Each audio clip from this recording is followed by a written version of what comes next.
नमस्कार, मैं हूं आपके साथ कविता राणा। बंटवारे के बाद न पाकिस्तान खुश था और न ही भारत। 75 साल पहले जब हिंदुस्तान पर से अंग्रेजों की हुकूमत खत्म हुई, तब दो मुल्कों ने आज़ादी की सांस तो ली, लेकिन साथ ही बंटवारे का दर्द भी झेला। कहते हैं कि मुल्क का बंटवारा अपने साथ एक ऐसी तबाही लेकर आया जो इंसानियत के इतिहास की सबसे बड़ी त्रासदी रही।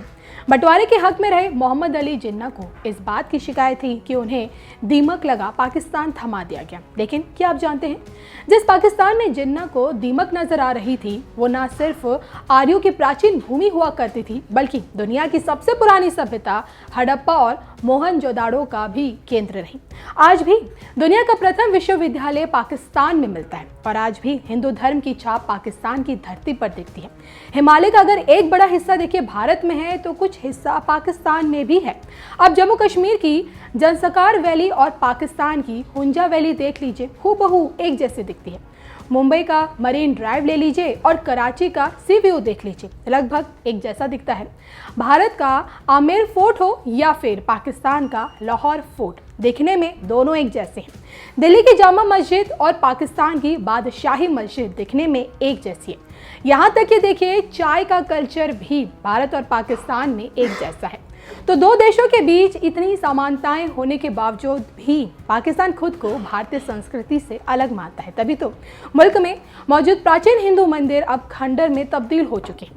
धरती का एक स्वर्ग जम्मू कश्मीर जो भारत में है, यहाँ के प्राचीन हिंदू मंदिरों की कायाकल्प देख लीजिए, और धरती का दूसरा स्वर्ग जिसमें पाकिस्तान ने देखे कब्जा कर रखा है, पीओके में खंडरों में तब्दील हो रहे हिंदू मंदिरों की हालत देख लीजिए। जी हाँ, बंटवारे के बाद पाकिस्तान में मौजूद कितने ही हिंदू मंदिरों का अस्तित्व मिटा दिया गया है, ये जग जाहिर है। यूँ तो देखिए पीओके में भी कई हिंदू मंदिरों को ध्वस्त कर दिया गया है, लेकिन अगर मुख्य मंदिरों की बात की जाए तो पीओके का शिव मंदिर आज की तारीख में खंडर में तब्दील हो चुका है। बंटवारे के कुछ सालों तक ये मंदिर देखिए अच्छी अवस्था में था, लेकिन पाक अधिकृत कश्मीर में आतंकियों के बढ़ते प्रभाव के कारण मंदिर में श्रद्धालुओं का आवागमन कम हो गया और अब ये मंदिर वीरान पड़ा है। इसके अलावा शारदा देवी मंदिर को ले लीजिए, एलओसी से सटा पीओके में मौजूद ये मंदिर भी खंडर हो चुका है। 5000 साल पुराना इस मंदिर की मान्यता सोमनाथ मंदिर जितनी बताई जाती है। और आखिरी बार देखिए मंदिर की मरम्मत महाराज गुलाब सिंह ने करवाई थी और उसके बाद किसी ने इस मंदिर की सुध तक नहीं ली। पीओके का मीरपुर शहर है जिसकी खूबसूरती के चर्चे देखिए 7 समुद्र पार तक है, लेकिन यहाँ मौजूद भगवान राम को समर्पित रघुनाथ मंदिर आज वीरान और खंडर बन चुका है। इतिहास के पन्नों से दावा किया जाता है कि यहीं पर 18,000 हिंदुओं की हत्या कर दी गई थी। सिर्फ पीओके ही नहीं बल्कि पाकिस्तान में ज्यादातर हिंदू मंदिरों की यही हालत है, लेकिन अब बहुत जल्द खंडरों में तब्दील हो चुके इन मंदिरों का जीर्णोद्धार होने जा रहा है, और वो भी देश के प्रधानमंत्री नरेंद्र मोदी जी के हाथ। जी हाँ, आप ये सोच रहे होंगे कि भला वो कैसे, तो इसके पीछे छिपी है जगत गुरु रामभद्राचार्य जी की चौंकाने वाली भविष्यवाणी। हाल ही में पीएम मोदी के नवरत्नों में से एक और स्वच्छ भारत के एम्बेसडर रामभद्राचार्य ने इस बात की भविष्यवाणी की है कि साल 2024 में पीओके अखंड भारत का हिस्सा होगा, और उनकी इस भविष्यवाणी को नजरअंदाज बिल्कुल नहीं किया जा सकता, क्योंकि उनकी अब तक की तमाम भविष्यवाणियां सच साबित हुई हैं। फिर चाहे वो 2 बार मोदी के प्रधानमंत्री बनने की भविष्यवाणी हो, राष्ट्रपति रामनाथ कोविंद के उच्च पद पर आसीन रहने की भविष्यवाणी हो, या फिर राम मंदिर निर्माण की भविष्यवाणी हो, जिन्होंने बाद में हकीकत का रूप लिया है। बहरहाल पीओके से जुड़ी जगत गुरु रामभद्राचार्य की भविष्यवाणी देखिए कितनी सच साबित हो पाती है, ये तो वक्त बताएगा। लेकिन पीएम मोदी के नेतृत्व में जिस तरह से देखिए राम मंदिर निर्माण से लेकर काशी विश्वनाथ कॉरिडोर बनकर तैयार हो रहे हैं, विदेशों से भारतीय धरोहरें वापस लाई जा रही हैं, इसको लेकर आपके क्या विचार हैं, प्लीज कमेंट करके जरूर बताइएगा।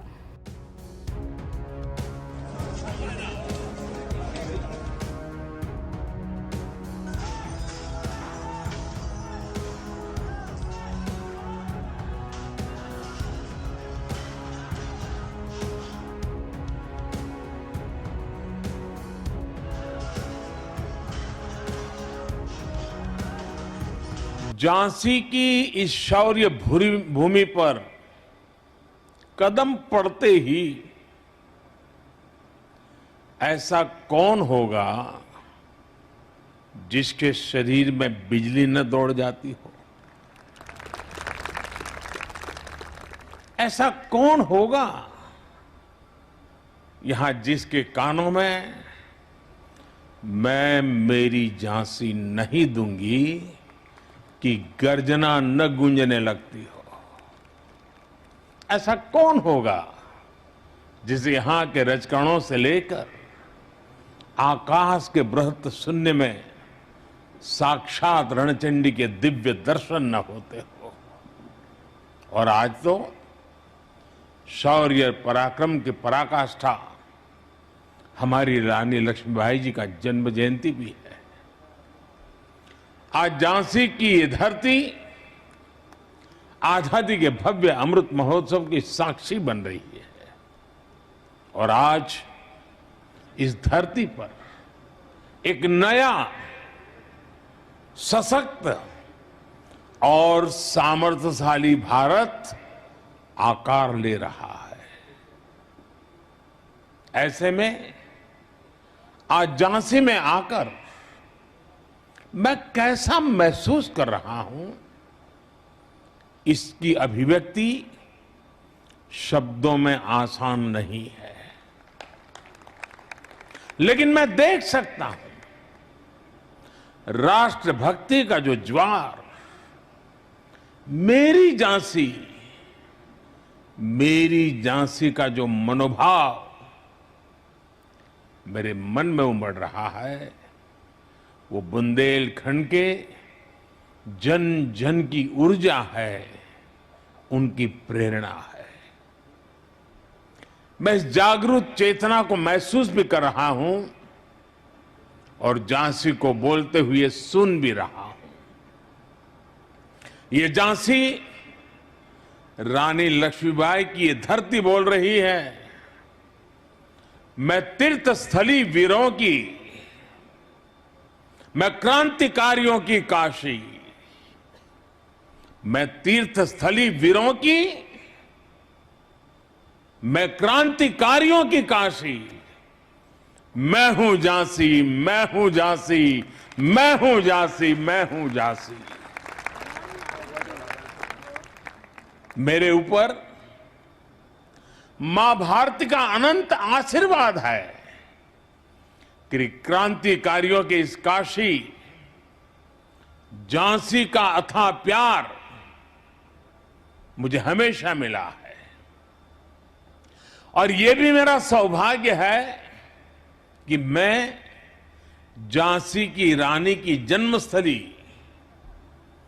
काशी का प्रतिनिधित्व करता हूं।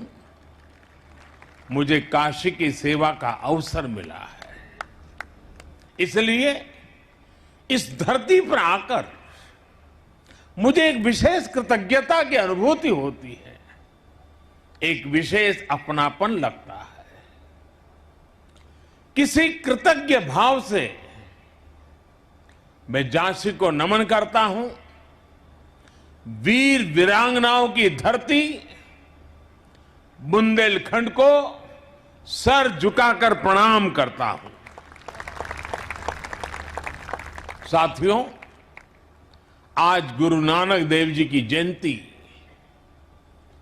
कार्तिक पूर्णिमा के साथ साथ देव दीपावली भी है।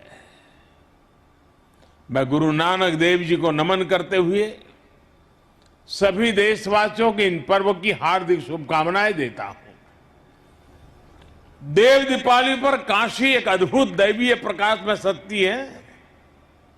हमारे शहीदों के लिए गंगा के घाटों पर दिए जलाते जाते हैं। पिछली बार मैं देव दीपावली पर काशी में ही था और आज राष्ट्र रक्षा समर्पण पर्व पर झांसी में हूं। मैं झांसी की धरती से अपनी काशी के लोगों को हार्दिक बधाई देता हूं।